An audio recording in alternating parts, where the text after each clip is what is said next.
AntonioGarciaBooks.com presents Dolls, written and read by Antonio Garcia. I'd like to give a special shout out to a new YouTube subscriber, Evan Garcia. Thank you for your support, and I hope you enjoy the story.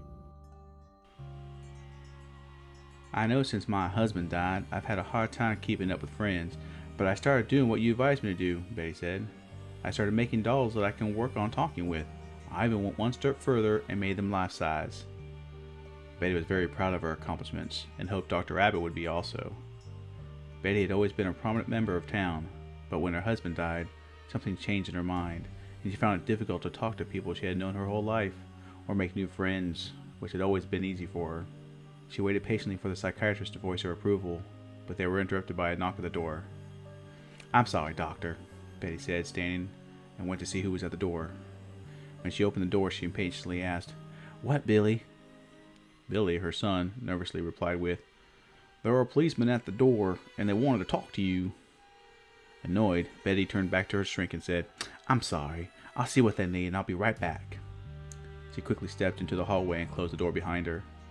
"What did I tell you about disturbing me when I'm with friends?" Betty asked. "I know," Billy stuttered. "I told them you were busy, but they said it was important." Even though Billy was 26 and over 6 feet tall, he rubbed his hands together nervously, as if he was still a child being admonished by a teacher. Betty pushed him aside and walked to the front door to see what they wanted. "Good afternoon, Miss Betty," one of the officers said. It was a small town, and most have known Betty their entire lives. She was a strict religious person in the church, and was usually placed in charge of disciplining the children during services. As the kids grew up, they never stopped treating her like their disciplinarian. "Good afternoon, Timothy," Betty replied, always playing the part. "What can I do for you?" "Sorry to bother you, Miss Betty," the second officer said, "but we're looking for a missing couple that seemed to pass through town. We were wondering if you could check to see if they stayed here over the last couple days." "Of course, Johnny," she replied with a softer smile. Both the officers visibly relaxed. At the front counter, Betty turned the sign-in book around to look over the guest names. "Now, what was their names?" she asked.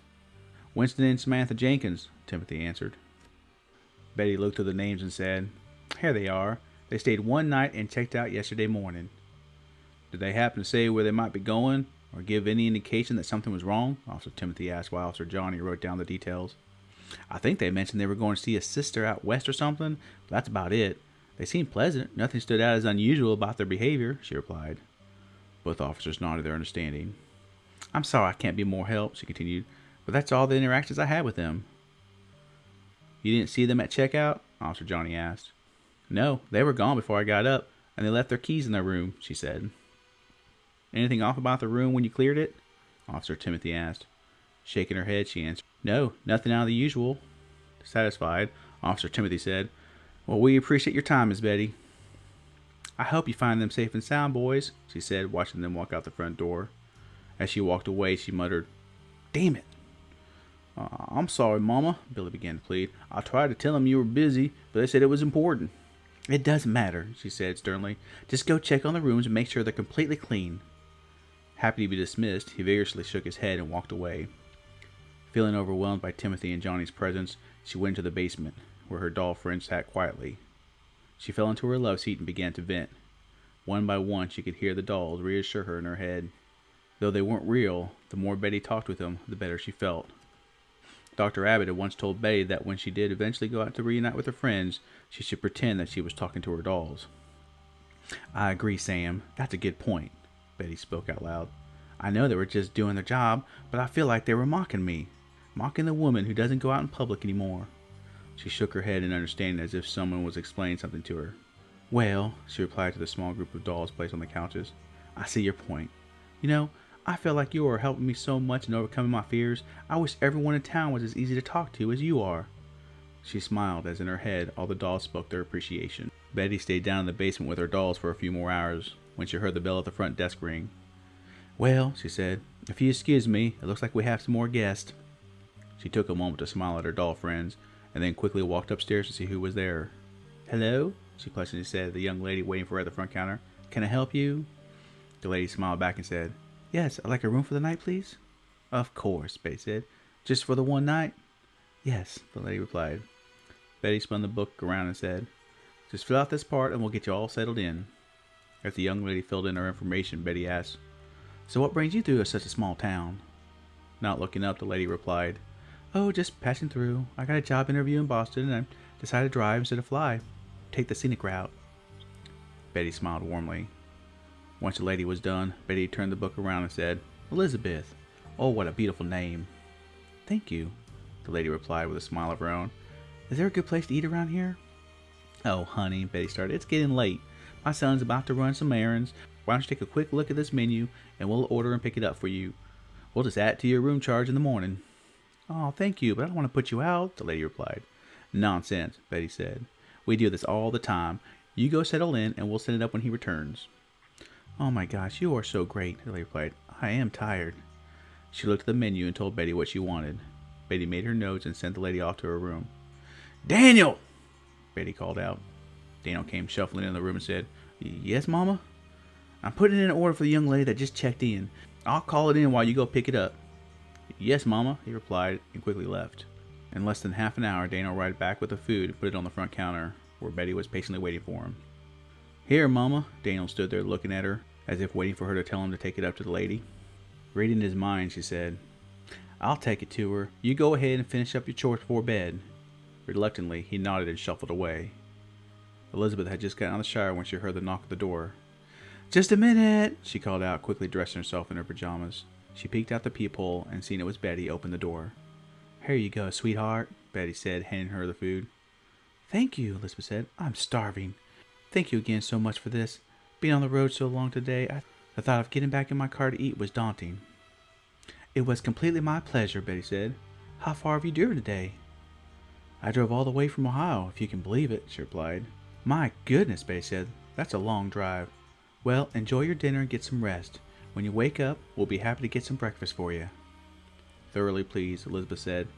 Thank you again so much. I do appreciate it. Think nothing of it, Betty replied. We'll see you in the morning. They both gave each other one more smile, and Elizabeth closed the door while Betty walked down the hall. Elizabeth quickly made her way to the bed, turned on the television, and tore into her food. She was completely serious about how hungry she was. When she finished eating, she put the empty bag into the trash. As she watched TV, her eyes began to get heavier and heavier. She knew she was tired, but she felt unable to stop herself from closing her eyes and eventually falling asleep. Everything was blurry and dark. Elizabeth tried to remember if she had gotten up to turn off the light. She felt like she was waking from a very deep sleep. It took a moment to realize that she couldn't move. As her senses came back, she could feel that she was no longer wearing her regular clothes, but something itchy, like a potato sack. When she tried to speak, she realized she was gagged, and her heart began to race. A bright light instantly turned on and she instinctively closed her eyes. After it felt like her eyes had adjusted, she slowly opened them. Oh good, you're awake, she could hear Betty say. I wanted to welcome you to your new life. Elizabeth began to struggle against her restraints. Now, Betty said, pinning her down even more. I'm almost done dressing you, and then I'll let you up, Betty assured her. Feeling a tinge of hope, Elizabeth stopped struggling. Good, Betty replied. After a short time, Betty said, All done here. Now let's introduce you to the group. Betty unbuckled Elizabeth's restraints, but before she could escape, Daniel grabbed her arms from behind and with superhuman strength held her in place. Now follow me, Betty said, walking out the door. Daniel dragged Elizabeth into the hallway and easily kept pace with Betty. Betty led them into a room down the hall, and confusion set in as Elizabeth saw a couple of couches with life-size doll things sitting in them like a normal person would. Daniel led her to an empty part of the couch and forced her to sit. Now let's introduce you to the rest of the group, Betty said. Here we have Winston and Samantha Jenkins. She continued to say the names of the others sitting on the couch.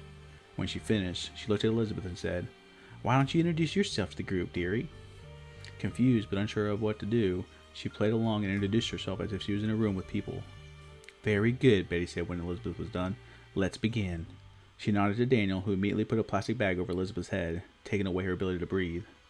She struggled as much as she could until her strength faded, and then her life. Once Betty was sure that Elizabeth was dead, she walked over, replaced the plastic bag with a cloth mask, and began to sew it shut.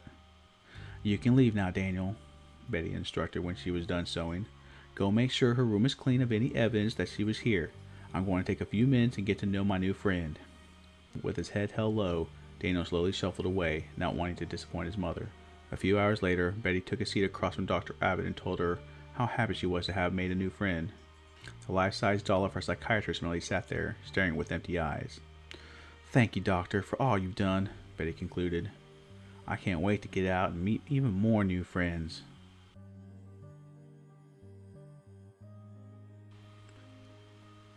I hope you enjoyed this reading of my short story, Dolls.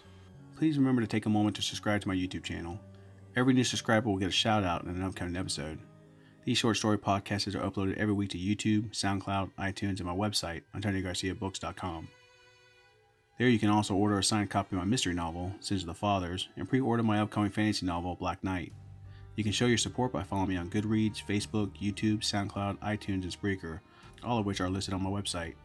Again, I hope you enjoyed this short story, and you join me again next week.